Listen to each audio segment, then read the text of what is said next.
प्यारे बच्चों नमस्कार। आप सभी का स्वागत है आपके अपने पसंदीदा YouTube channel dream study point में। तो आज के इस वीडियो क्लास में बिहार बोर्ड के क्लास 8 के हमारी दुनिया के अध्याय 3 का ए है लौह इस्पात उद्योग। तो इसके अभ्यास के सभी प्रश्नों का संपूर्ण हल करने वाले हैं। तो चलते हैं इसके पहले प्रश्न पर।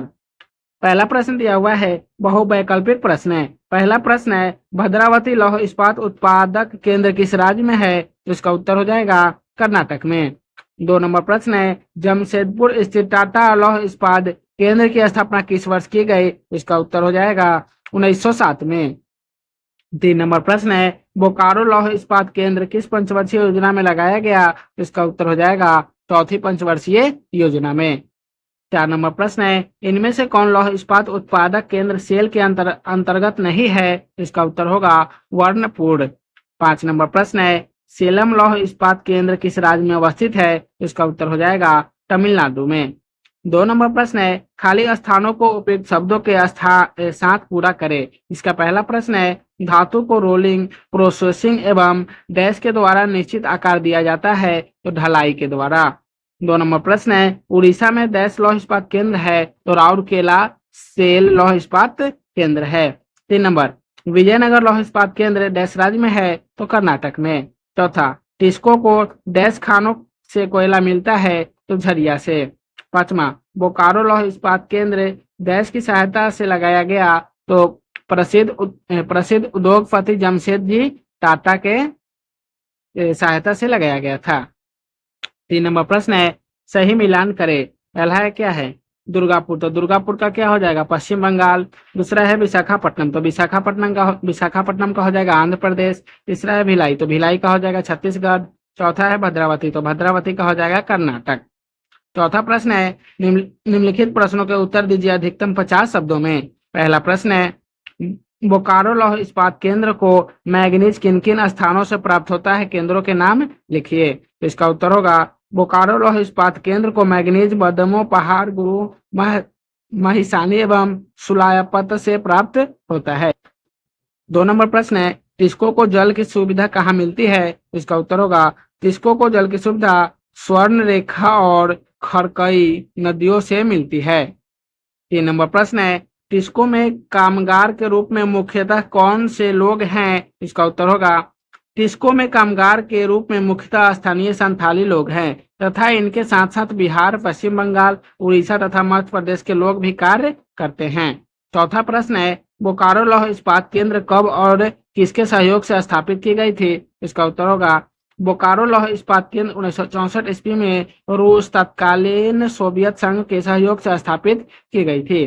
5 नंबर प्रश्न है टिस्को में बनने वाली कुछ चीजों के नाम लिखिए। इसका उत्तर होगा सलाखे, गर्डर, पहिए, पटरियां, चादरें, स्लीपर एवं फिश प्लेट आदि। 5 नंबर प्रश्न है निम्नलिखित प्रश्नों के उत्तर अधिकतम 200 शब्दों में दीजिए। इसका पहला प्रश्न है टिस्को लौह इस्पात केंद्र को मिलने वाली सुविधा का विस्तृत विवरण दीजिए। तो इसका उत्तर होगा टिस्को लौह इस्पात केंद्र को लौह अयस्क नौआमंडी, पश्चिम सिंहभूम, बदमा पहाड़ एवं गुरु महिसानी उड़ीसा की पहाड़ियों से प्राप्त होता है, जो यहाँ से लगभग 100 किलोमीटर दूर है। कुल अयस्क की आवश्यकता का 50% भाग अकेला नौआमंडी से आता है। कोयला झारिया की खानों से मिलता है। चूना पत्थर 320 किलोमीटर की दूरी से विशेषकर वीरमित्रपुर, हाथीबाड़ी, विसरा और कटनी से आता है। डोलोमाइट पागपोस से आता है। पानी की आवश्यकता स्वर्णरेखा और खरकई नदियां पूरा करती है। टिस्को के संयंत्र से सलाखें, गड्ढर, पहिए और पटरियां, चादरें, स्लीपर एवं फर्श प्लेट बनाए जाते हैं। 2 नंबर प्रश्न है बोकारो लौह इस्पात केंद्र को उपलब्ध भौगोलिक सुविधा का वर्णन करें। इसका उत्तर होगा बोकारो लौह इस्पात केंद्र को बोकारो स्टील लिमिटेड BSL के नाम से भी जाना जाता है।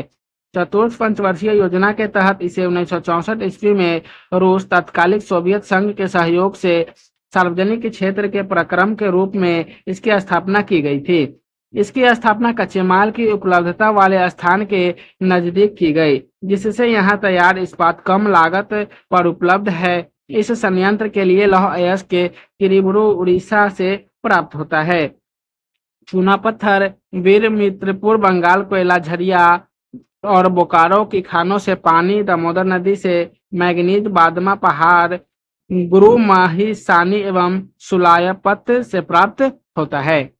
3 नंबर प्रश्न है, इस्पात निर्माण की प्रक्रिया को स्पष्ट कीजिए। इसका उत्तर होगा, लौह इस्पात उद्योग को किसी भी देश के उद्योगों की रीढ़ माना जाता है, क्योंकि औद्योगिक विकास हेतु बुनियादी वस्तु, औजारों, मशीनों व आधारभूत ढांचे का निर्माण लौह इस्पात से ही होता है। यदि हम विश्व में देखें तो पाते हैं कि जिन देशों में लौह इस्पात की खपत अधिक है वे देश ही विकसित है, जैसे जापान, संयुक्त राज्य अमेरिका, फ्रांस इत्यादि।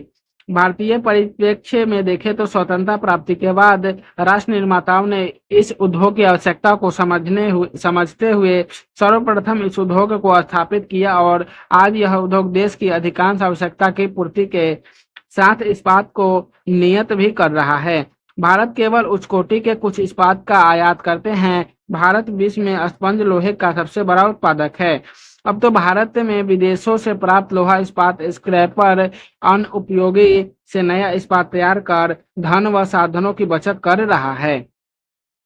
वित्तीय वर्ष 9 से 10 के दौरान भारत में लौह इस्पात का उत्पादन मिलियन में टन में, तो कुल उत्पादन कितना हुआ था, तो 59.69% और आयात 7.29, निर्यात हुआ था 3.24 और उपभोग घरेलू में कितना होता, 56.48। तो प्यारे बच्चों, आज के इस वीडियो के यही समाप्त करते हैं। फिर मिलेंगे नेक्स्ट वीडियो में। वीडियो अच्छा लगा होगा तो वीडियो को लाइक कर दीजिएगा, चैनल को सब्सक्राइब कर दीजिएगा। तो आप सभी को वीडियो देखने के लिए बहुत बहुत धन्यवाद।